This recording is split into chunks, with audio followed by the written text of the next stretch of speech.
Okay, everyone, welcome. This is Chapter 2 lecture for Business 670. And let me share my screen with you. And thank you so much for viewing this video today. So we want to talk about the Chapter 2 PowerPoint that goes hand in hand with the lecture that you're reviewing this week as well. So what we want to look at tonight or today is going to be what are some of the primary techniques used to analyze a competitive environment. One of those standards that you'll use in this course as well in your next course is Porter's 5 Forces model. Explore what are the concepts of strategic groups and their implications, how some industries will evolve over time using another model called the life cycle model. So there's two models that you will be exposed to in this chapter that will be carrying over into Business 671 and looking at some trends in the macro environment. And as we discussed the other day, when you're reviewing the lecture number 2 and how you go about collecting the trends, part of that's going to be at a macro level, but also it's going to be how you go about interpreting those trends as well. So that's very important. So the opportunities and threats really is just as it implies. Those opportunities arises where a company can take advantage of the conditions, either internally or externally, typically externally, of this industry environment to formulate and implement some strategies that's going to ensure they remain profitable for the long term. Threats can arise either internally or externally that has the potential to endanger the integrity and profitability of that company. But typically for opportunities and threats, we typically will focus on external first before we come back to internal. But both of them has an impact to the potential profitability capabilities and making capabilities of any industry. So how do we go about defining an industry? An industry is a group of companies who offer some type of products or services that may have close substitutes to each other, i.e. the close substitutes certainly increases the potential for competitive rivalry. A competitor's closest competitor is its rival, or in the same segment of its market or industry, because they can provide some of the very same customer needs. And the market segment is just that, a distinct group of customers within that market who provides very similar goods that all the consumers meeting their individual needs and their demands. Here is an example on page 2, figure 2.1, page 46, related to a computer sector, and you can see how the inputs and the complementers into the computer sector, where we have the hardware type of information that is coming into the hardware industry, and the complementing computer software.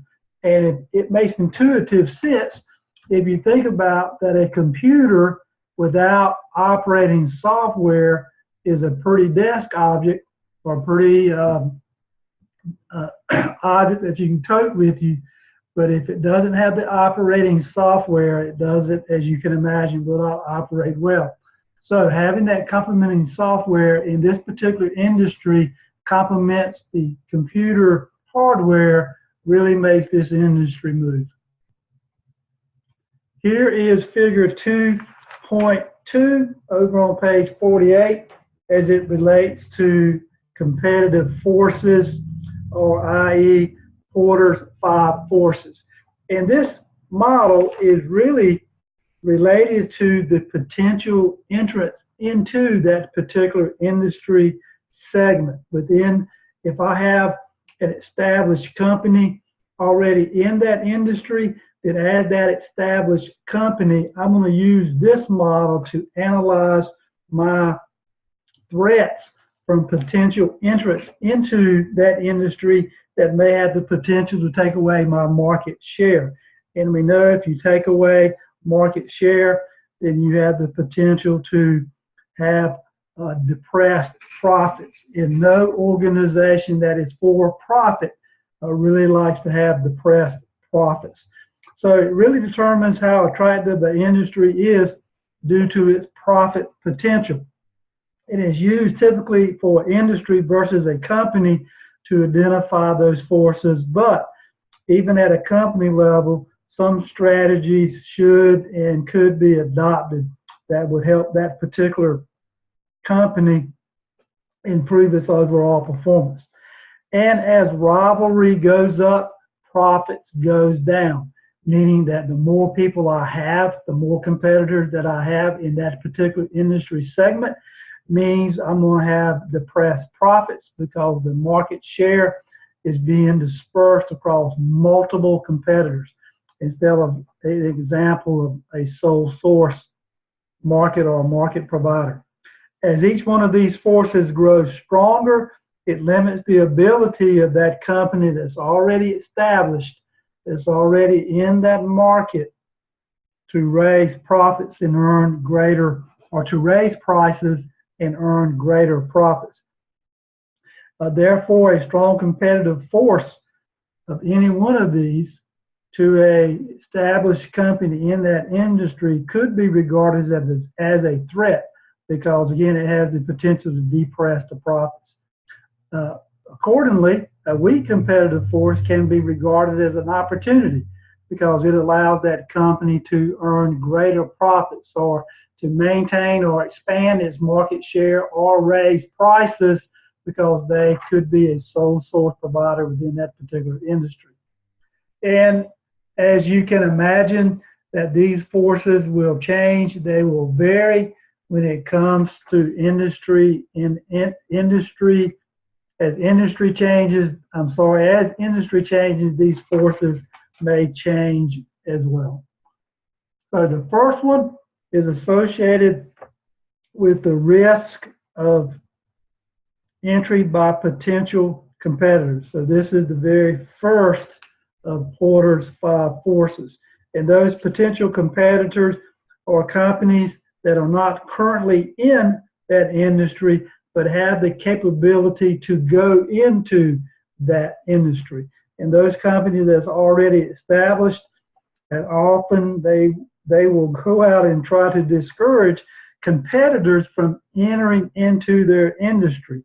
Because as we indicated, the more companies that enter, the more difficult it becomes for those established companies to protect their market share. And it poses a high risk when you have more entrants into a particular industry to the profitability of the established company, but potentially the profitability of the new entrant as well.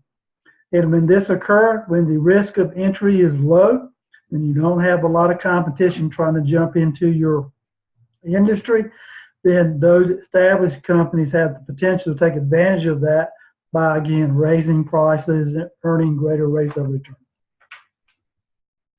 And the risk of entry by those potential competitors could be associated with the height of the barriers to entry.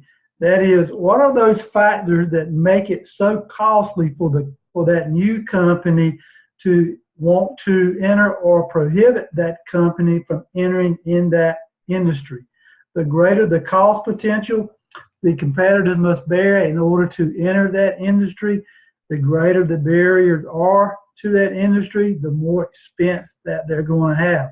The weaker this competitive force may become if the threat or the cost of entry is extremely high.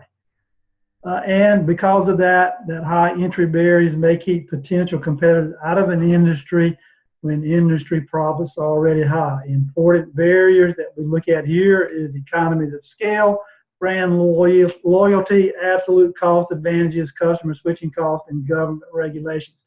So the economies of scale really is that ability of that particular company in order to gain cost reductions through mass producing of a standard product. Think about the auto industry, the big three.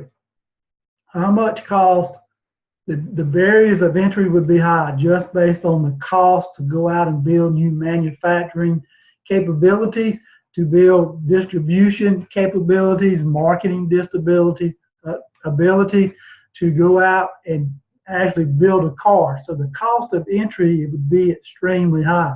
One way a company could offset that cost is through economies of scale. Another one could be through discounts on bulk purchases of raw materials and component parts. Advantages could be gained by spreading through economies of scale those fixed production costs over a large population. Savings could also be associated with distributing, marketing, and advertising costs over a large volume of output. Brand loyalty is what you and I as consumers have a preference for that particular industry's products or that established company. That company can create brand loyalty by continuously advertising its brand name. It can protect its patents and prevent what am I saying? What am I trying to say here? Not substitute, but counterfeit goods, like in the drug industry. They could have brand loyalty through product innovation. Think of Apple computers, cutting edge of technology. They could do it through research and development programs. They could have an emphasis on high quality products, or like Amazon, which they don't actually build a product per se, but Amazon and Disney, the entertainment Disney, are absolutely exceptional when it comes to service or sales after service. And because of that, consumers may pay a higher price to stick with that brand, regardless of whether that new entrant even has a better or higher quality product. Brand loyalty is significant when it comes to consumer buying behaviors. Another one of these would be absolute cost advantage, where some companies have that advantage relative to the other ones who are trying to enter into that market, meaning that those others who are trying to enter simply cannot produce those goods and service at a cost that is low enough to gain entry into that particular market or industry while making a good rate of return or profits. So the absolute cost advantages can arise from three main sources. One of those being superior production operations and processes, could be accumulated from experience, patents, or trade secrets. They may have, number two, they may have control of particular inputs as required for production, maybe such as labor, materials, equipment, or management skills that cannot be duplicated. And number three, they may have access to cheaper funds because those existing companies who've already proven themselves are typically, they represent a lower risk to potential investors than those who are starting out brand new in that particular industry. Another risk of potential competitors would be the switching cost. And that switching cost arises when a customer invests their time, their energy, and their money switching from one product by the established company to products offered by a new entrant. And when a consumer perceives that that switching cost is too high, then they may be locked in on those established companies, even if that new entrant has the potential to make a better product. So consumers switching costs, our time is valuable. So you will make decisions based just on the inconvenience factor of doing business with some companies in an established industry. Government regulations. Oh me, what business that is in the United States that is not affected by government regulations? which, depending on what type of regulation it is, certainly has the potential to be a major entry barrier for many industries.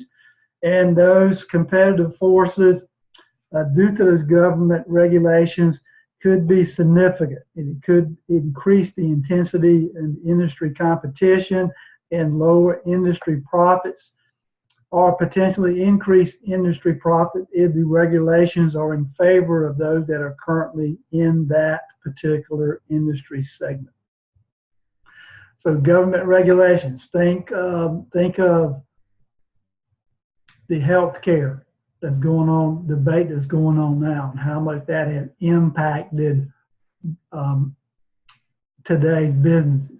Think about the auto industry, where one of the things that was put forth over the last couple of years was the impact from CO2 emissions. One of the greatest contributors to CO2 emissions are carbon gases, greenhouse gases that's affecting climate.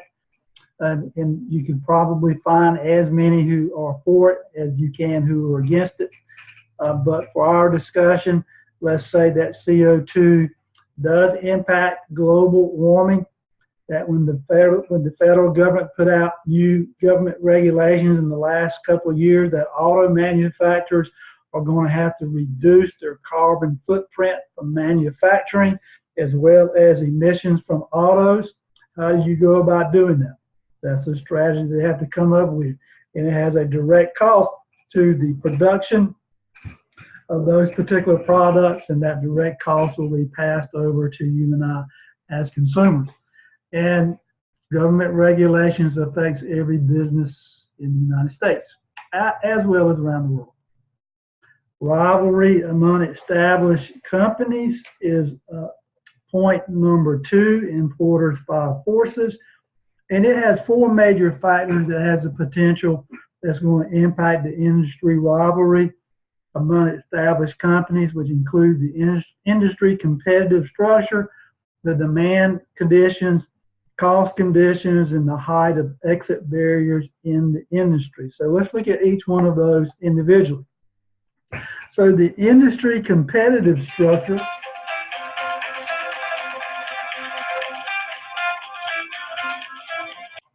Sorry about that. I thought I had that on vibrate. I apologize. Now it's on vibrate. So we were talking about the rivalry among established companies, which is the second competitive force, and we had 4 factors, and we were going to look at those individually. So that first factor is dealing with the the industry competitive structure. And in that industry competitive structure really refers to the number and to the size distribution of companies that's already in it. And this is where a strategic manager typically will begin their industry analysis to understand the different industry structures and what are the implications for the intensity of rivalry associated with that. Typically, they would look at it from 2 points. One of those would be, are they in a fragmented industry? And a fragmented industry really consists of a large number of small or medium-sized companies. And a consolidated industry is dominated by a small number of large companies, or in extreme cases by just one company, like a monopoly. If you think about some of the news when Microsoft was coming out, becoming big, they were anti-monopoly litigation going on that you could not buy a computer without Microsoft software. So they built a lot of strategic alliances with multiple companies, computer hardware manufacturers, to ensure that their product would be provided on every computer. So in that particular example, a consolidated industry would be considered one of those, like a software development like Microsoft. So a fragmented industry, large number of small, medium-sized companies. In a consolidated industry is dominated by a small or large company, or again, in extreme cases, a monopoly, like Microsoft was at one time. Associated with the industry competitive structure, there could be low entry barriers, especially with commodity type products that are difficult to differentiate and characterize, which is what you see when you have a fragmented industry, because there's so many companies in that particular fragmented industry that they may be following the boom and bust cycles as industry profits raise and fall. They may be in business one day, they may be out of business the next day. When you're in a fragmented industry, when you have low entry barriers, that typically you will see a flood of new entrants who are hoping to jump in and make a profit while the boom is there, and when the demand is there. You remember back from the 90s when we had the .com organizations that were being established, boom or bust. Well, a lot of those busted after that 1990s time frame. And when you have a fragmented industry with so many entrants into that industry, so much capacity, so much rivalry, you have so many different products that are available to consumers, that has the potential to result in a price war, which further depresses industry profits, makes it even more difficult for that particular established company to be able to sustain and make profits. And that fragmented industry constitutes a threat more so than an opportunity, especially when there's excess capacity, which leads to increased competition. Now, on a consolidated industry, where companies are interdependent upon one company's competitive actions, so changes in price and quality in one may force the other one to change their price as they try to share that market amongst its rivals, and thus impacting their profitability. So when one company makes a move, that may force another company to make a move. And you have to be careful if you're in this particular type of industry, so that you want to make sure that that industry, if you're in it, that you don't get charged for illegally face-to-face price fixing agreements. Meaning, if I lower my price, if you will lower your price, that is illegal. Now, if one company lowers its price and the other one follows, then that is typically not illegal. But if it's done in conclusion with each other, then that certainly is illegal behavior and subject to government intervention, as you can imagine. Think about the cell phone industry just for a moment. What happened recently in that particular industry, where some of the industry leaders, and I think about Verizon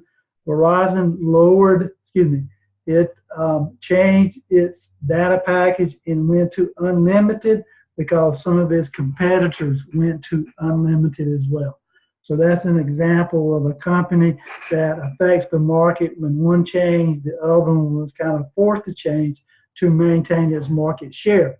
As you can imagine, market share in that particular industry, if you're not in an area or a market that has a lot of growth from people who are being birthed, the demographics or new birth rates are not increasing, you're not increasing in your citizenry, then you don't have that growth that's going to sustain that market because new people are not being born.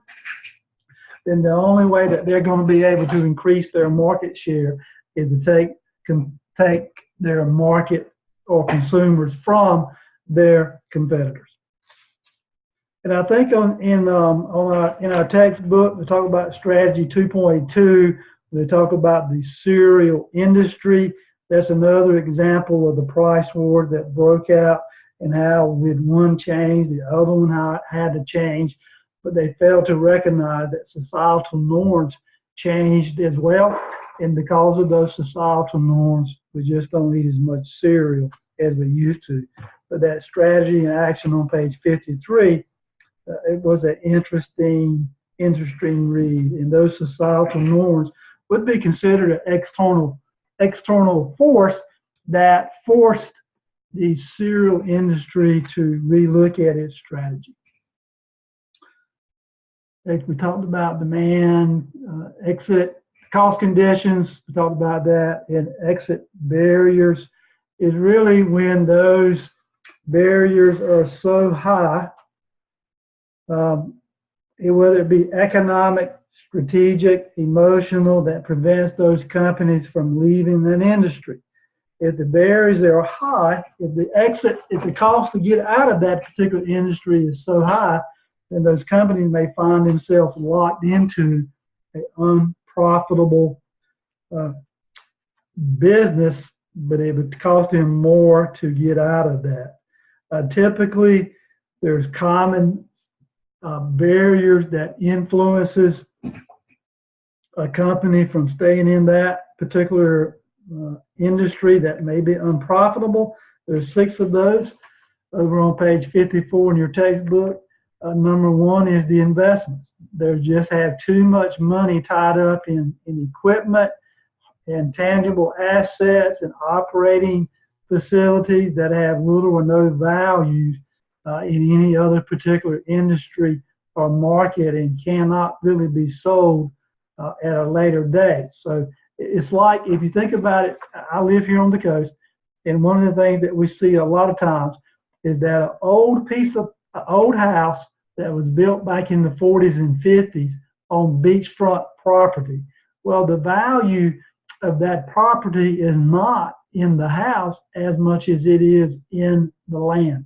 So that would be an example where if someone could not get a good price for what they wanted for the land, there's limited value in the house. So their investment in the house, they're not going to be able to recoup that. Number 2 would be high fixed cost of exit, that they may have to pay their debts, their severance package to employees, their health benefits, or their pensions that's going to be paid to workers if they get laid off or if the company folds. Their pension obligations may be of such a nature where they cannot exit that unprofitable business or the industry. And if you think about pensions, one of the crisis that's facing a lot of municipalities in the public sector is associated with unfunded pension plans. So that could be something to watch in the public sector, and how that's going to affect those municipalities. Number 3 could be emotional attachments, that the company's owners or CEOs or board of directors are so attached to that industry, they're just unwilling to get out of that for could be sentimental reasons, could be a source of pride, could be a whole host of things. They're just unwilling to emotionally detach themselves. Number 4 would be economic dependence, where they're relying on that single industry for its entire revenue and all of its profits. Number 5 could be the need to maintain an expensive collection of assets or at above in the minimal level in order to participate in that industry. Number 6 could be due to the bankruptcy regulations, that in the United States, our regulations allows insolvent enterprises to continue to operate while they're going through reorganization under this protection, but it could also force them to stay in that unprofitable industry until that bankruptcy proceedings is completed. But you find that over on page 54. Over on page 55, it lists the third power of Porter's is associated with that, the third or the fourth. Hold on one second. I flipped over one page too many. Page 55 is the bargaining power of suppliers, and that is number 3 on Porter's 5 forces model. And this is really, it talks about the industry buyers, which may be individual customers like you and I who are end users, or it could be companies in industries that distribute industry products to the end users, such as wholesalers or retailers. And the bargaining power of these suppliers really refers to their ability to bargain down price charges by those companies in those industries, or the ability to raise the cost of those companies in that industry by demanding better quality product and or services. So powerful buyers should be viewed as a threat. And that threat is really looking at from 6 different aspects. And again, on page 55 and 56, where you find this information, where that first threat is from buyers is when the buyers have no choice whom to buy from. When they have, so the buyers are most powerful in the following circumstances. The first circumstances, again, is when the buyers have choice of who to buy from, meaning that there's substitute products that's readily available. And when they have substitute products, they can force the companies to change their prices. When the buyers purchase in large quantities, in such circumstances, they can use their purchasing power as leverage to bargain for price reduction. Think about Walmart. Walmart certainly has bargaining power of buyers when they buy in bulk the way they do. Number 3 is when the supply, the industry depends upon buyers. When the supply industry depends upon the buyers for a large percentage of its total orders. Number 4 is when the switching costs are low and buyers can pit the supplying companies against each other to force down prices. Number 5 is when it is economically feasible for buyers to purchase an input from several different companies at once so that they can pit the buyers against each other. And number 6, when buyers can threaten to enter the industry and independently produce their own goods. Cott, C-O-T-T, bottling company, went into the private label of Coca-Cola's, and they made a deal with Walmart, Sam's Choice Cola, to go head-to-head in that particular market segment when it came to the cola wars. And you probably, if you review Pepsi's or Coca-Cola's case, you will see that to be true. So here in the case where Walmart made a strategic deal with Cotts, C-O-T-T-S, to manufacture their own label. And because of their own label, they have their own label in their stores, so they can threaten the Coca-Cola producers, Pepsi and Coke, to lower their prices to keep their products in their stores. As an example. Number 4 deals with the bargaining power of suppliers over on page 56. This is that 4th competitive force. And this is where the organizations that provide inputs into the industry, such as materials, services, and labor, or they may have individuals, organizations such as labor unions or companies that supply contract laborers to that industry. They have bargaining power, and they have the ability to suppliers to raise their prices or raise the cost to the industry in order for that industry to provide better quality products and services. Or if they're providing poor quality inputs or poor services, then they can force their hand. Powerful suppliers can squeeze profits out of the industry by raising that cost of companies in the industry. They use the example of a labor union or contract labor, and if you were to study if you ever noticed when a union goes out on strike, that's what they're doing. They're really forcing the company to come to the bargaining table to provide better benefits or wages or whatever the case may be in the union contract to their union employees, which will in turn if granted, will increase the price of their goods and services, and that price gets passed on to you and I as consumers. Thus, powerful suppliers is a threat as well. And they are powerful when these 5 conditions exist. Number one, that product that suppliers sell has few substitutes, and it's vital to the companies in an industry. I'll give you an example. In the nuclear industry, we had manufacturers who made valve internal parts. When the industry was booming, there was a lot of manufacturers who made valve internal component parts. As that industry began to mature and actually began to decline, more and more of those manufacturers got out of the nuclear manufacturing valve parts business. So that only left a few manufacturers who actually provided internal components to valves. So therefore, those suppliers had the power because in essence, they, in some cases, became sole source manufacturers. So in that case, some of the nuclear power plants had very few substitutes to which to get some of their components.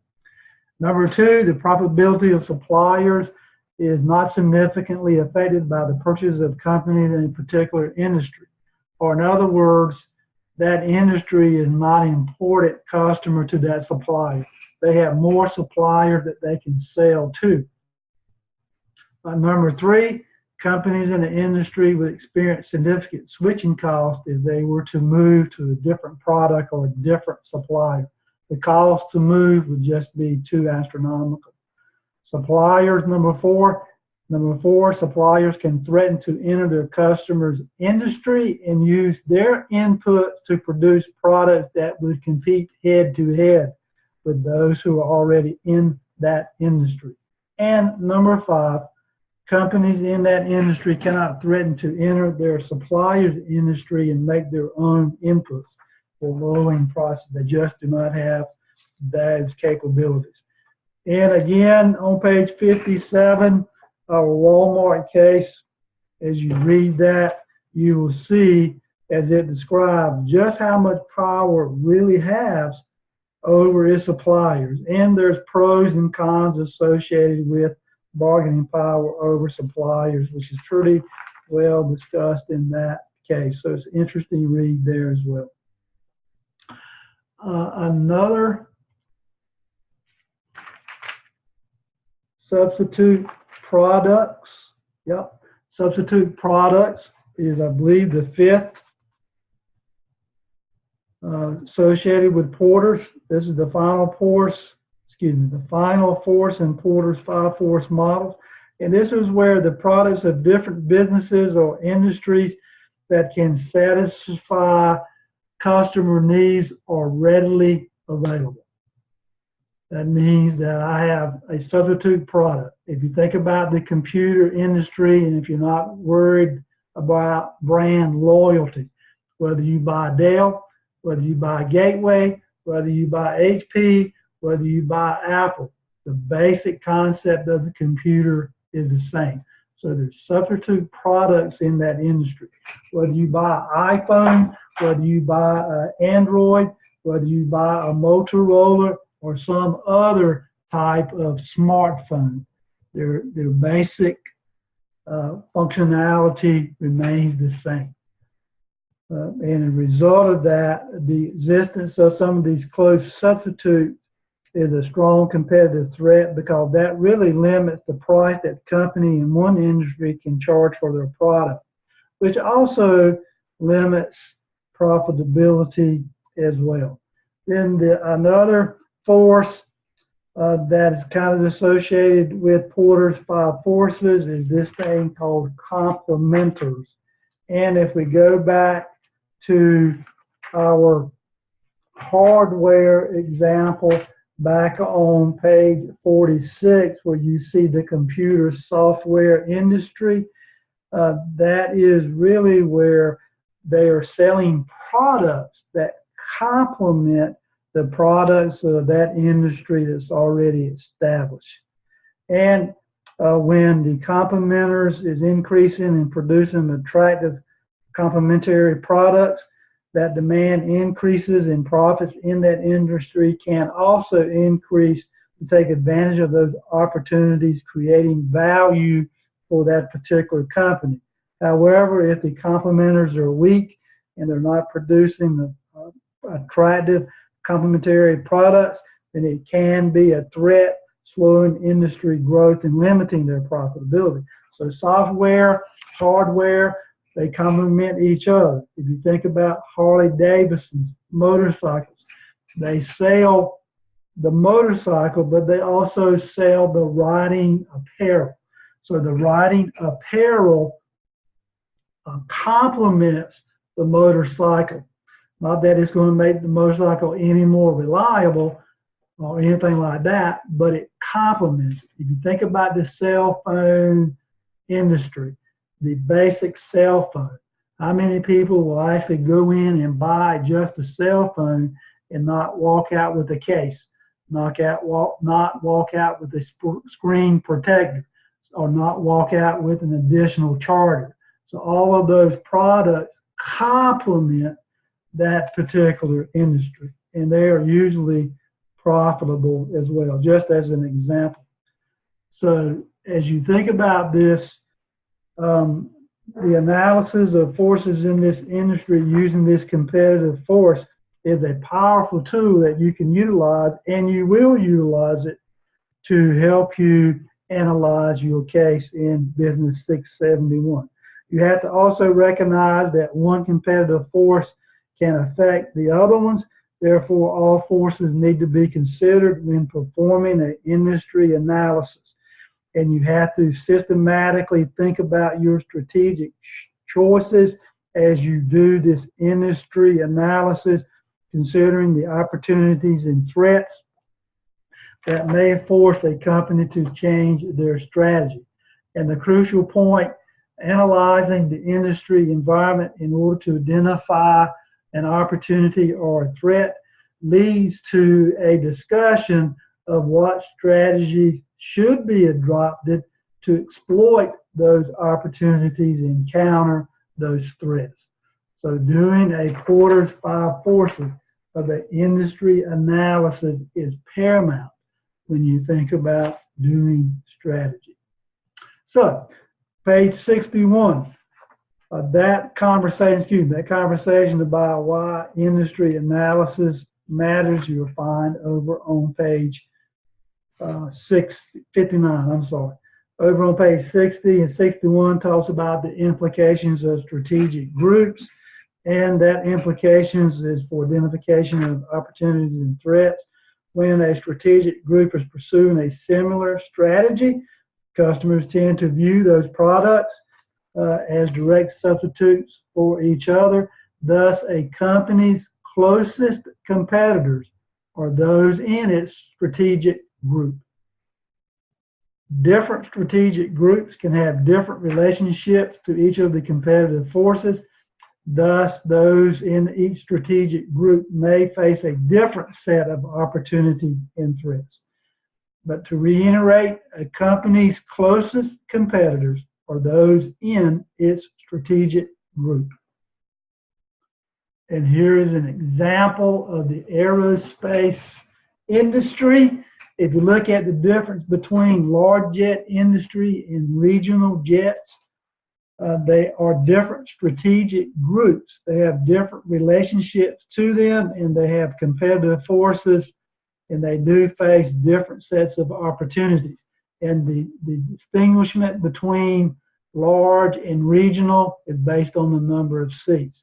But within its strategic group of large jets, Boeing and Airbus, Boeing's closest competitor is Airbus, Airbus is Boeing's, and vice versa.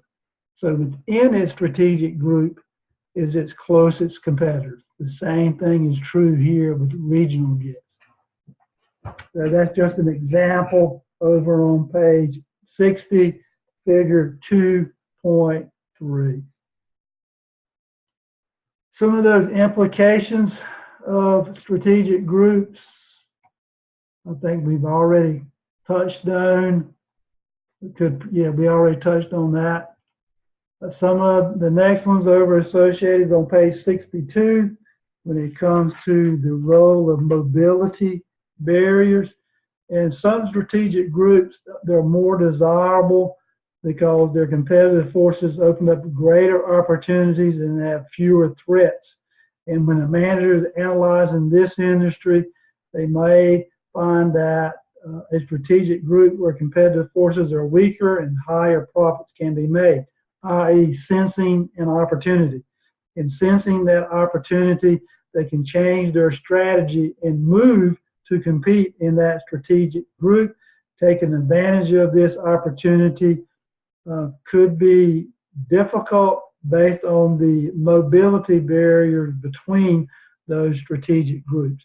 And if they're within the industry, that may inhibit the movement of those companies, and the barriers to entry and the barriers to exit from a existing group may be difficult. And you'll find that discussion over on page 62 and page 63.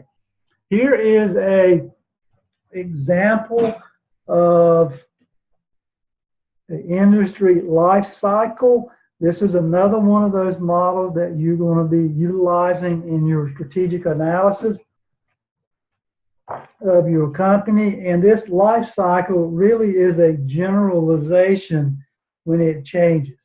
And you think about that generalization when you look at the embryonic growth, stakeout, mature, and declining stages. This is a generalization of a business cycle. Most businesses will go through this. Most businesses will go through multiple business cycles. But this is just a generalization to it. Could be based on demand, could be based on social norm that changes, could be technological advances, could be time span, could be different from industry to industry, could be the basic needs of goods and services. If you think about food, the food that we eat, typically that's a mature industry. It's not really, it's already gone through its shakeout and it probably never will decline. Some taste may change. Think about clothing industry. Taste in clothes may change. You may have different styles, different seasons, but the basics of clothing is the same. The basics of food and what it provides nourishment to a healthy body is basically the same. It may be generically grown. It may be all organic. It may change, may be different from industry to industry or company, but basically food does not change. Basically, clothes does not change. So that would be an example of a mature industry that probably will not decline or go or reverse back to a growth spurt. Now, a piece of it may, as an example, a new clothing style that some Hollywood star is wearing, as an example, that really sets the fashion world on fire, but typically the basics of clothing and food really remain the same. So let's talk about each one of these very briefly. The embryonic stage is where the growth cycle starts. That new company or industry is getting into that. In this particular model, I'm sorry, let me back up just for a moment. In this particular model, this is a useful tool for analyzing the effects that an industry evolution has on those competitive forces in its industry life cycle. And again, we'll talk about those 5 stages. And those effects could be, again, coming back from demographic changes, societal norm changes, consumer demand changes, technological advances, company differences, basic needs changes, et cetera, we talked about. So let's talk about the embryonic stage. This is where industry is just beginning to develop. Growth stage is typically slow. Buyers are unfamiliar with its industry products. Prices may be high because of the company's inability to reap any significant scale economies, or may be poorly develop distribution channels. Barriers to entry tend to be based on access to key technological know-how rather than cost, economies, or brand loyalty. Rivalry in the embryonic industries is based so much on price as it is on educating customers, opening up those distribution channels, and perfecting the design of products. In an embryonic industry, price, price, price, that price point, which is going to hopefully drive customers to you, which is going to help you grow your demand, where in that demand, your industry products hopefully will begin to increase. Your characteristics of what you offer now is becoming known within that particular industry or market. Customers are becoming more and more familiar with you. Their demand may be building, which they'll be looking for price concessions. Prices will fall as you're being able to improve your scale of economies as well as your distribution channels. And as a result of that, you may have increase in intensity of rivalry as more and more entrants are in that particular industry or market. When the rivalry is low, companies will tend to expand because they have the ability to make rapid growth, i.e. earning their revenues and profits. Industry shakeout is where explosive growth, as you can imagine, cannot be maintained indefinitely. The market becomes saturated, growth rate slows, the industry enters what is this industry shakeout phase. Demand is at saturation levels. The demand is limited to replacement because there are just not that many first-time buyers that enter into that market.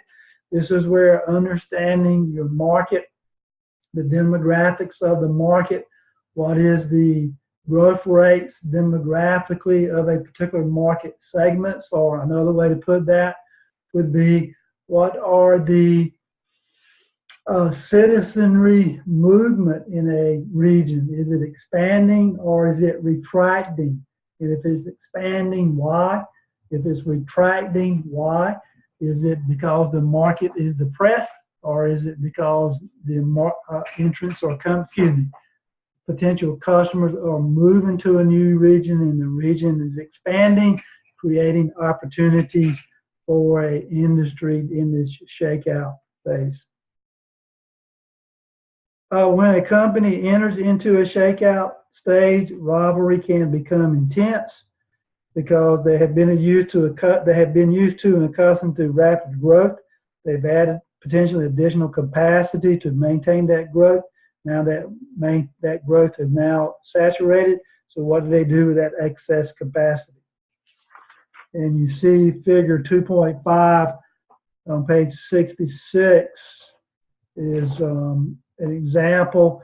And then you think about, again, I'll go back to Verizon, the excess capacity. If you think about just here in my area in Brunswick and New Hanover counties, even though we are increasing in population, but not at a rapid growth where it would sustain Verizon. So this is where, again, they had to change their data plan to try to take market share away from their competitors. But that's an example in figure 2.5. And here it is, figure 2.5. So in a mature industry, this is when the market is totally saturated. Demand is limited to replacement. The growth comes from population expansion. This is why understanding demographics and what's going on in that particular market, what's the demographic growth, what is the age groups of that particular market, and how does that play into that particular industry of the goods and services that it's offering. And typically, that only bring in new customers based on population expansion to increase this replacement demand. Barriers to entry increase, the threat of entry from potential competitors decrease. This is where really the strongest are the strong survive. Those who are weak, those who do not have that capabilities, typically will fold as the shakeout phase and maturity has the potential to consolidate some of those companies in that particular industry. The strongest of the fittest only survive in the mature industry here. And an example of that again would be the clothing industry and the food industry. Certainly would not be technology industry because that seems like every half-life of technology changes about every 6 months. A declining industry is where the growth has basically stopped. Could be the customers no longer care for that particular industry or that particular goods and services anymore. Technological changes has advanced and the company or industry has not maintained its technological abilities.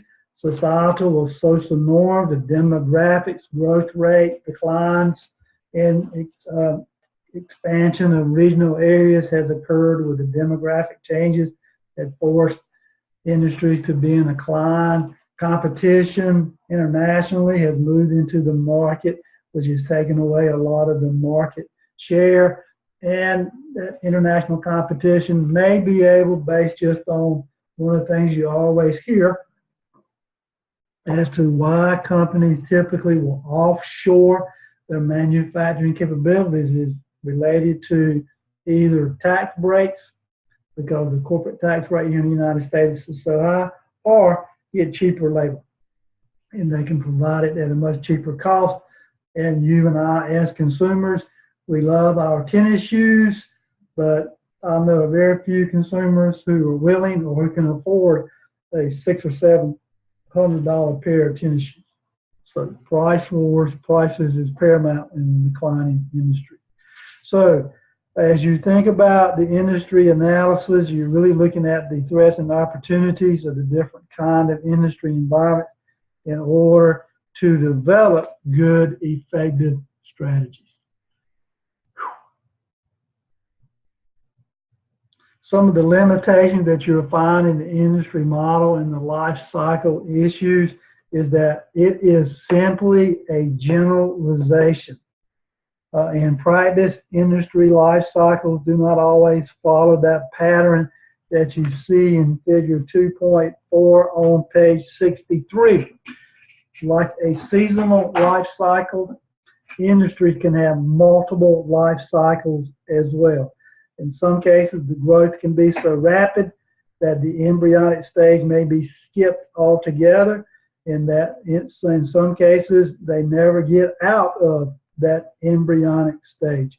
And sometimes industry can be revitalized over long periods of decline through innovation or social change. And let me come back to revitalized. If you think about the clothing industry and the hairstyle industry, how much have our hairstyles changed and our clothing styles have changed over the last 20, 30 years?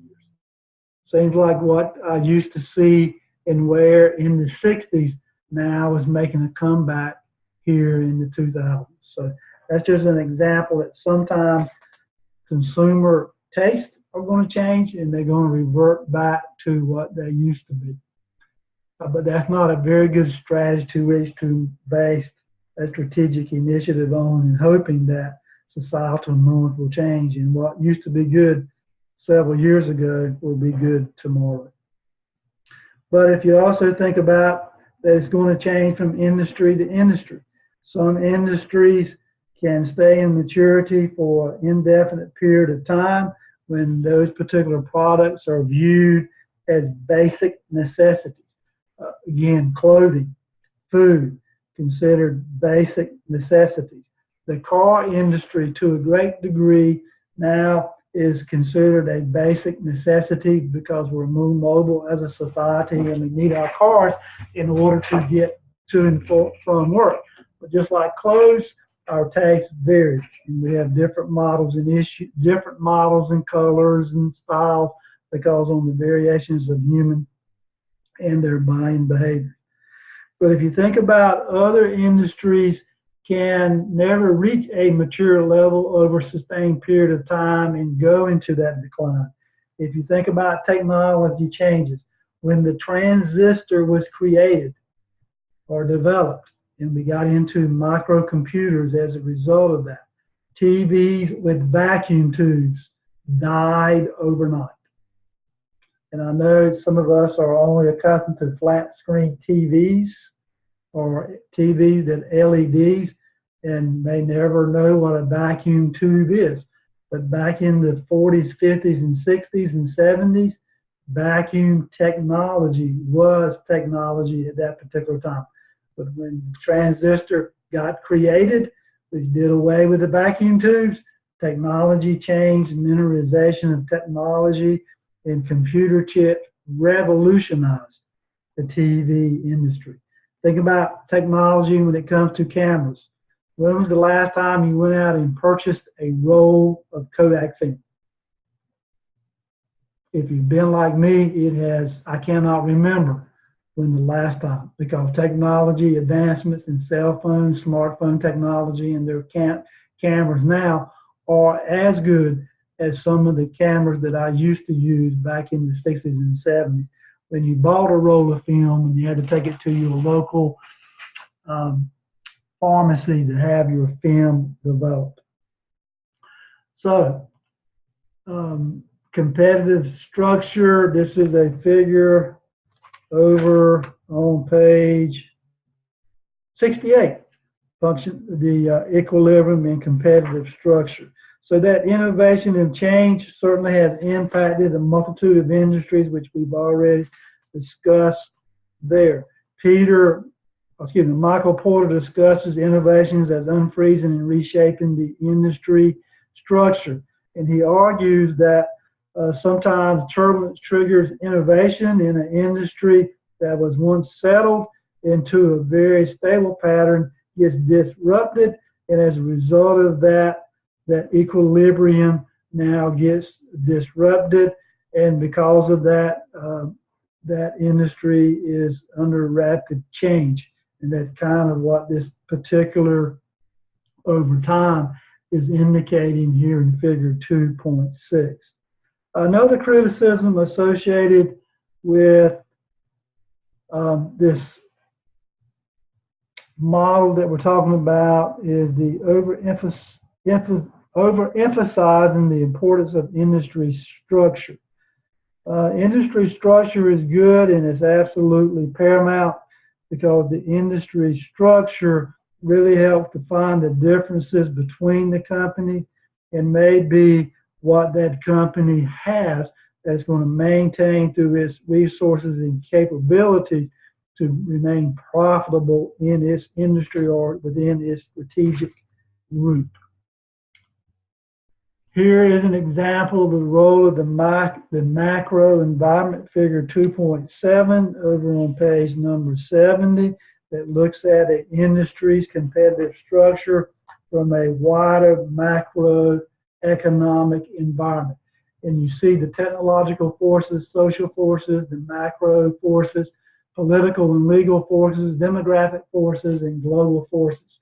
And if you had any undergraduate courses that you took in strategy, you probably recall these external forces from the macro environment that you have to consider as well, because those forces influences the rivalry within that particular industry.